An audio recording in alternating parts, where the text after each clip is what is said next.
Wait, hold on. Don't you have a phone? Yeah, but the camera isn't as good as the camera in this computer. But we're just going to have to hodgepodge to get, because we have to do it so quickly. We're just going to have to use what we've got right now.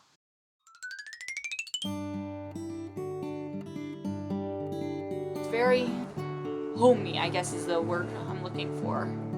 That Eastburg school is kind of small. There's a lot less people. We're all pretty close. The school is so small, everyone knows each other, everyone's like pretty much friends with each other.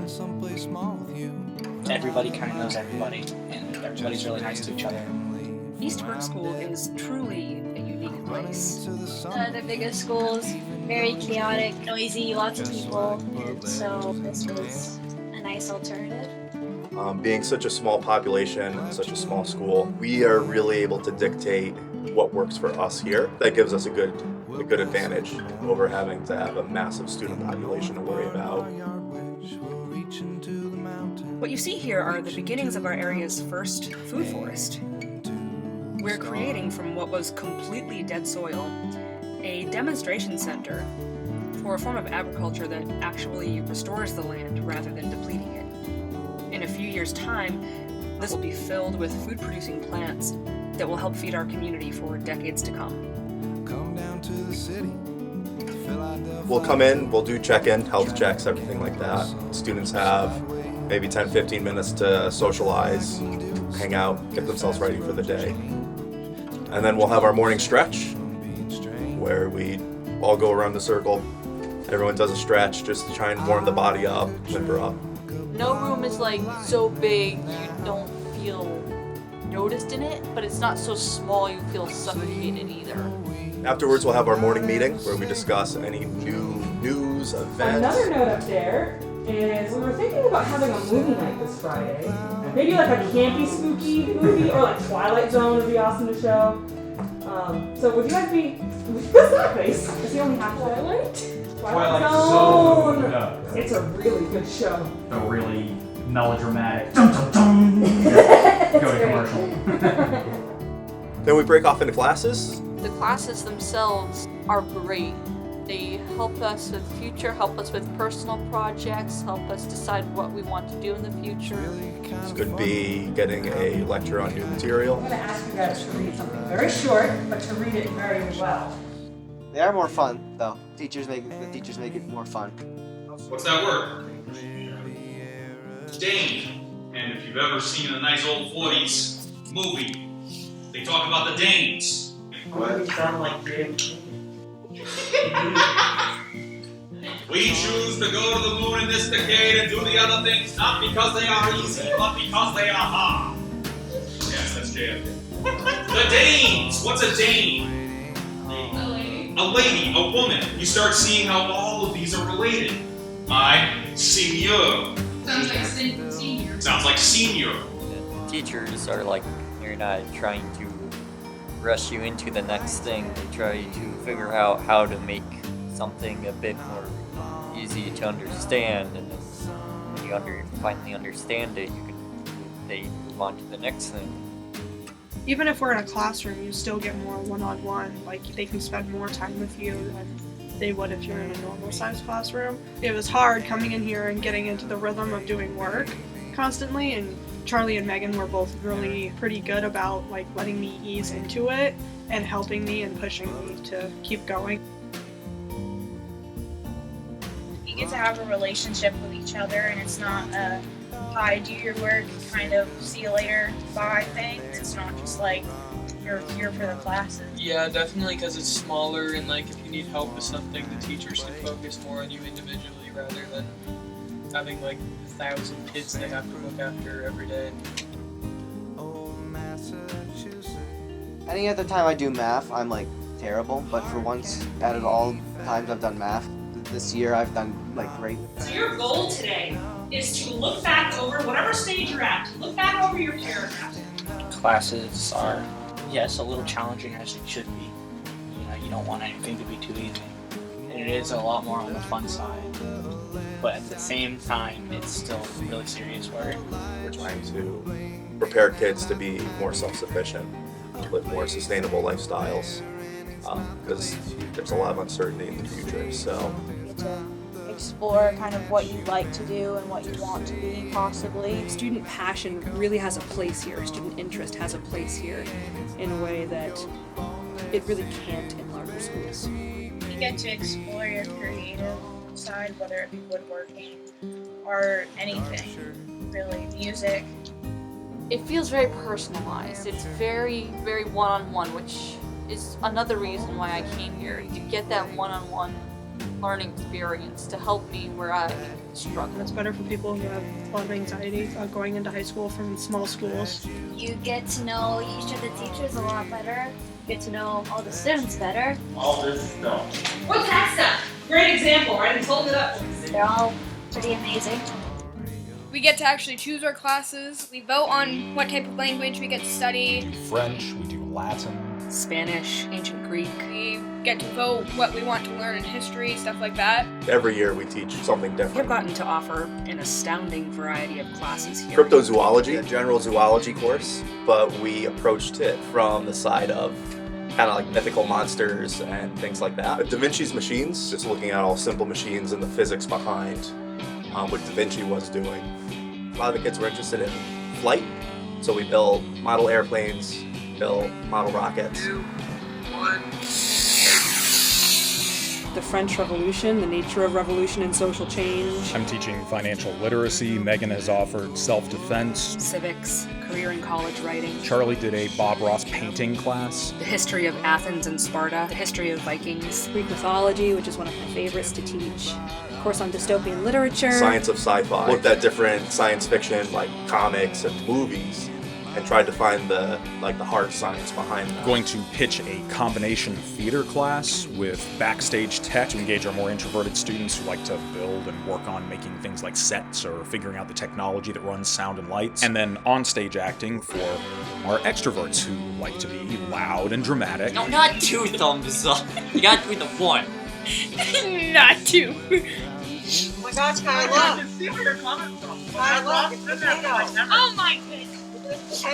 How was that interview? Was that a good interview? Yeah, civics. I like civics because, one, I'm very political and I always talk about like politics and stuff like that. The Greeks, history was much more about looking at something that is right now, that exists right now, and inquiring, asking into it. How did that happen? How did we get here? Take this building as an example. This is a weird building. It is, right? Really, our schoolhouse is a great symbol of who we are. It's an amalgam of different materials from different eras. We've got a room that is part library, part art room, part mad scientist laboratory. We have a hodgepodge to all these things together to make this work as a school. We have some really weird rooms that are not set up in a way that a school is usually set up. Think of the podcast room. On one side, there's what clearly used to be an exterior wall and window, separated by soundproofing blankets from a very awkwardly shaped nook. And then there's the humanities classroom. Part of the ceiling in that space juts into the room at a 45-degree angle. How did this happen? This place is supposed to be a school, and yet there is this room. Where are we going to look to find the answer? What was this building originally? Yeah. We look to the past, right? We look to what it was originally. The awkwardly shaped rooms are part of an addition built onto the original 1800s schoolhouse so that it could be converted into a small manufacturing facility. A sewing factory, and then it was a radio station. That history explains why this building is the way it is. Our history explains why we are the way we are. That's exactly what we're doing with this class. So our goal in this class, more than anything else, is going to be to inquire into that history, to understand why people are feeling the way they're feeling in this country, so that we know how to be better people as we interact. A lot of the conversation-based lessons, because it's not just a teacher talking at you, it's students that you are interacting with and building conversations together. And so you're actually doing something, speaking, and Yeah, but like they're just clicking the spamming the yeah. What do you know? You broke your whole country. I mean, Xbox. No, my country's buttons don't work. Literally. We can buy a new one. Is this basically where we find ourselves? Yes, at the moment. In a country whose buttons don't work?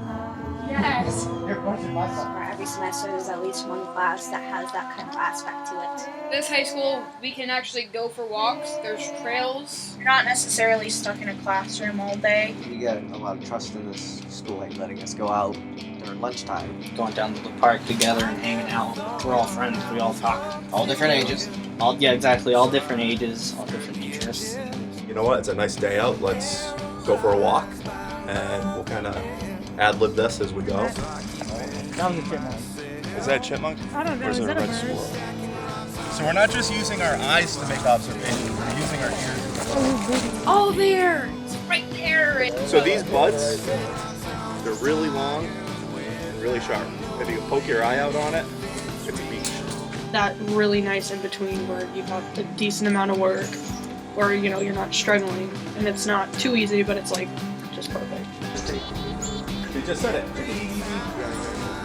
Definitely for people who like going outside. There's a saying, friendly fir, spiky spruce. Or if you go to shake its hand, it's not spiky, it doesn't stab you. Right? wow. So this is a black cherry. Oh! They're Yeah. really good Talk trees. about that. So these trees are actually really threatened by this black knot disease. Moose love to eat these, but they'll also chew around the base of the tree and actually peel the bark off it. And they'll peel big, long strips up the tree. So that's a really good way to tell if you have a moose in your area. It's more hands-on learning. Last year we had a lathe, so I made this little handle. This year I'm hoping to make something out of that handle. I wanted to test the legitimacy of a commercial for flex glue, so I just decided to make a chair. I didn't use any screws or nails, I just used flex glue because I wanted to know if it really worked, and it did work. Very hands-on, doing a lot of work. I got to use a lathe and discovered a passion for woodworking that I probably never would have pursued unless I had seen the option here and tried it out. We had a project to see if we could make sort of like a raft out of a cardboard box and duct tape. Which is about as fun as it sounds. Decided let's just make cardboard boats and float down the Passumpsic River as kind of a challenge to the students. We had all this cardboard in the building, and it was like, well, what should we do with it?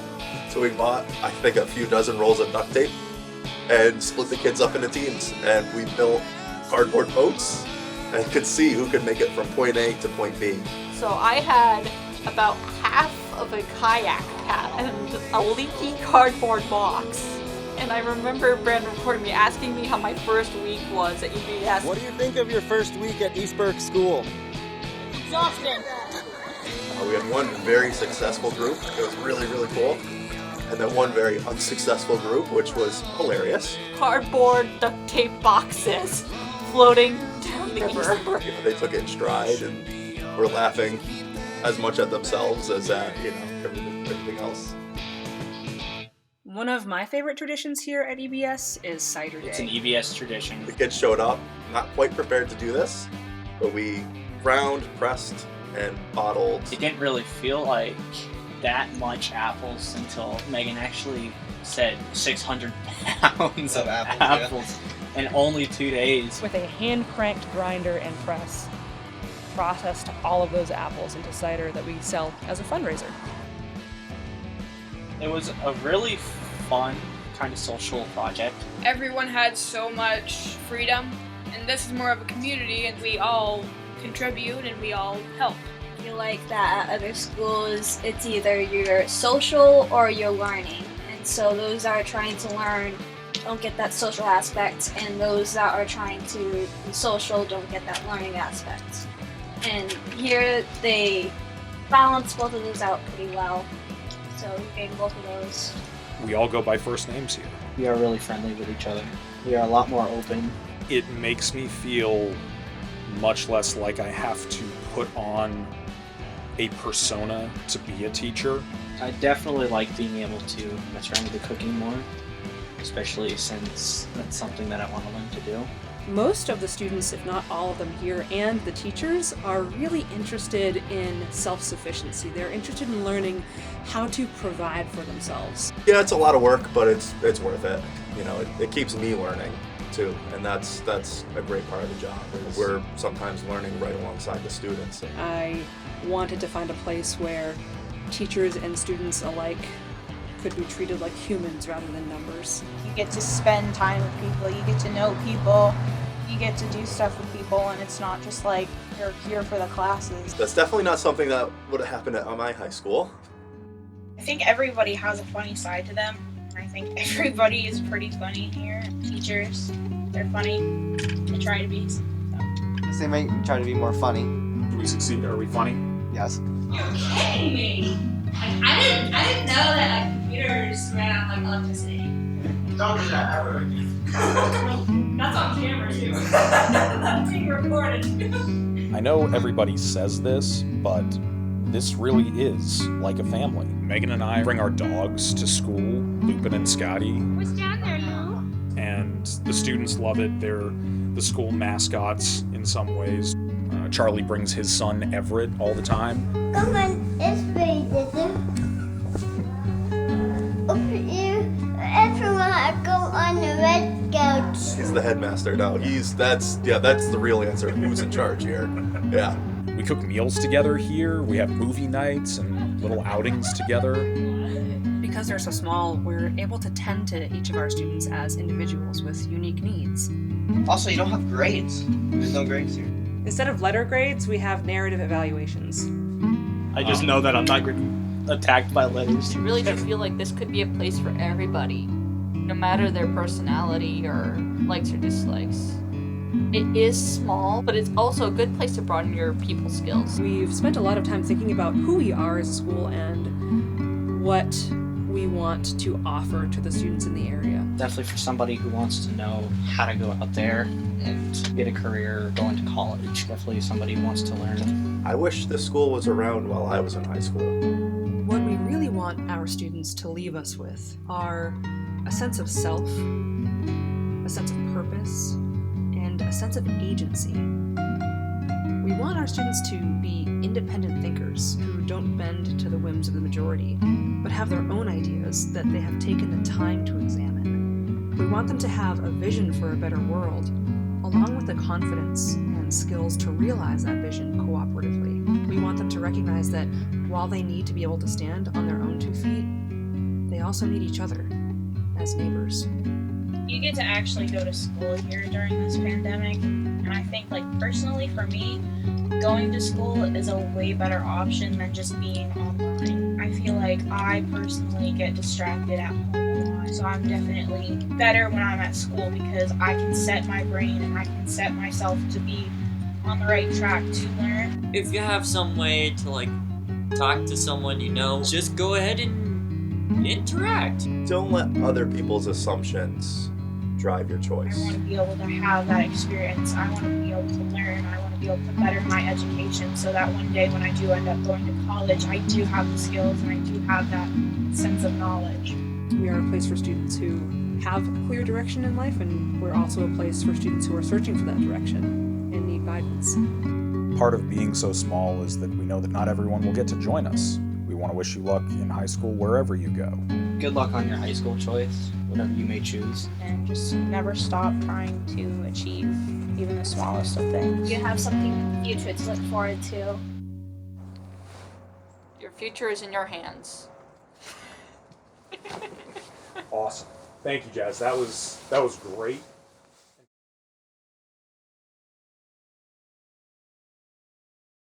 No more if it's stepping on the wall. Hey Everett, can you say bye?